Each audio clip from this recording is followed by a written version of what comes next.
The next story we have OpenAI's target Taiwan chips and Trump's tariff play in new AI Cold War.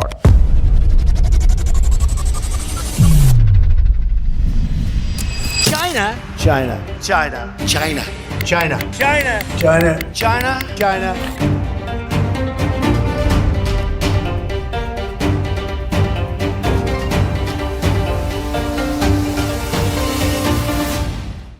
So there's a beautiful speech and kind of leadership sign from Donald Trump. Deepo, if you can pull that video up from Donald Trump talking about AI chips in Taiwan and tariffs. I think it's from 4103. Yes, pull the video up, Deepo. The combination of the election and our economic policies that people of SoftBank, one of the most brilliant anywhere in the world, announced a $200 billion investment. OpenAI and Oracle, Larry Ellison, announced $500 billion investment, which they wouldn't have done if Kamala had won. Apple announced $500 billion investment. Tim Cook called me. He said, I cannot spend it fast enough. It's going to be much higher than that, I believe. They'll be building their plants here instead of in China. And just yesterday, Taiwan Semiconductor, the biggest in the world, most powerful in the world, has a tremendous amount, 97% of the market, announced a $165 billion investment to build the most powerful chips on earth right here in the USA.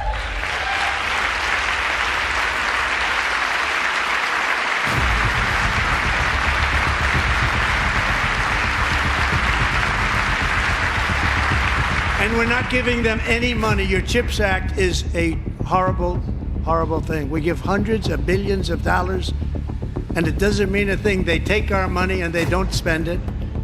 All that meant to them, we're giving them no money. All that was important to them was they didn't want to pay the tariffs, so they came and they're building, and many other companies are coming. We don't have to give them money. We just want to protect our businesses and our people, and they will come because they won't have to pay tariffs if they build in a...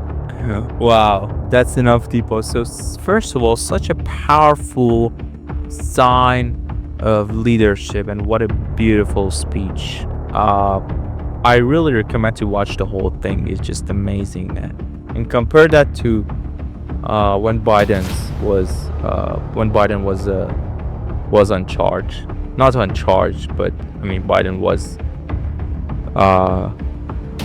president, or so-called president. So what Trump's tariffs could mean for the USA market. First of all, I didn't know that TSMC has 97% ownership of the market in chips, and this is the true sign of monopoly. Like, I think US law is 50%, over 50% is a monopoly. Recently there was a news around whether Google is a monopoly or not, and maybe that's why Perplexity is getting that much hype, even I think from government, to just beat the monopoly of Google search engine over the last 2 decades. So what Trump's tariffs could mean for the USA AI market. The first thing that could have positive impact around is strengthening the domestic AI and chip manufacturing. Like, tariffs on Chinese tech and imports could push US companies to source chips, hardware, and AI infrastructure domestically. And the risk to global AI supply chains is many AI components, especially semiconductors and GPUs, come from TSMC in Taiwan. So it's a global supply chain, and tariffs or political tension could lead to supply shortages or higher costs for US. And it can accelerate tech nationalism for big players in US like OpenAI, Microsoft, Amazon, Google, the US-based chip manufacturing partnerships. I think recently Meta has announced that they are working on building their own chips to just become more independent and less dependent on GPUs from NVIDIA. So there's a massive push for nationalism and tech nationalism and domestic AI stacks for chip, clouds, models, applications. So the short term, there's a short-term disruption, but if it is done in a good way, which I think Trump has the ability to do it in a good way that benefits US, the long-term opportunity will be amazing. It could supercharge USA AI independence in cloud, chip, in applications, and models. But in the short term, tariffs may slow innovation due to cost, supply chain disruptions. So, but the bigger picture of AI geopolitics is the Trump's tariff can reshape the global AI landscape, triggering the US-China decoupling. They are doing basically the parallel innovating pathways in AI, new AI alliances like US-Taiwan or US-India, which I'm going to talk about India in a while, stricter export controls on AI chips, and AI arm race with nationalistic overtones. So Trump's target Taiwan chips, like this could reshape AI forever. Do you think there's going to be a global war, or there's going to be a collaboration among countries on AI? So let me know what you think about these. The next story is China warns AI could open Pandora's box.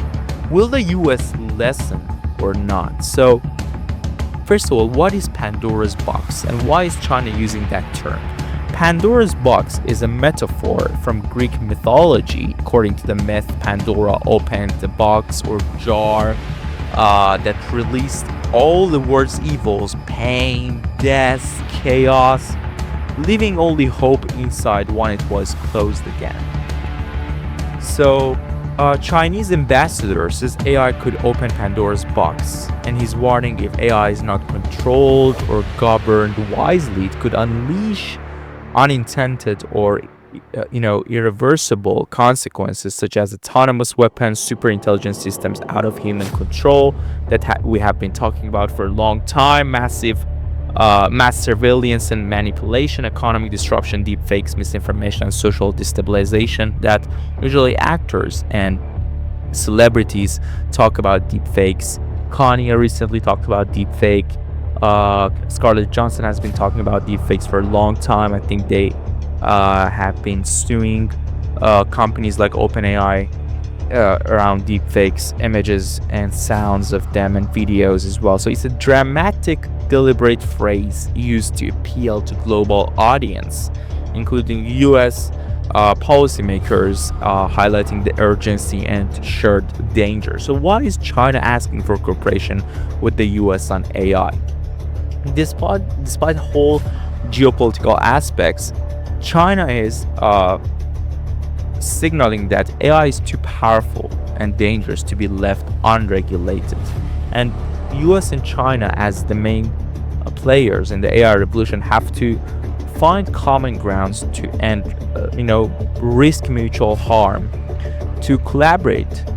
And they need to avoid the Cold War style AI arms race, and they have to position itself as a responsible global power, pushing back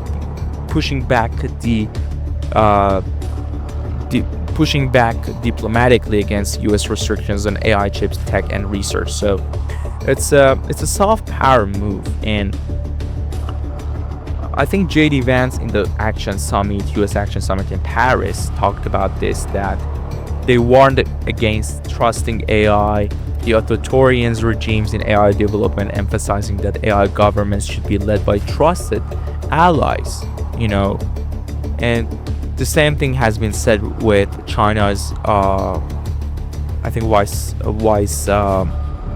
president. So, there's a question that should AI governments be a global effort or national priority? Because global effort means that there are ethical alignments, safety standards globally, and the national priority is nations must protect their own interests economically, militarily, and politically as well. So the balance between global governments and national governments of AI is going to be the question of whether USA is going to listen to China and they're going to find common grounds to collaborate on the AI revolution or not in the future, and whether the Pandora box is going to open with the sense of cold chaos, out of control superpower AI in the future. Let me know what do you think in the comment section below. We're living through the biggest tech AI revolution in history. Don't just observe it, be part of it. Subscribe my YouTube channel. Also follow me on Instagram to stay ahead.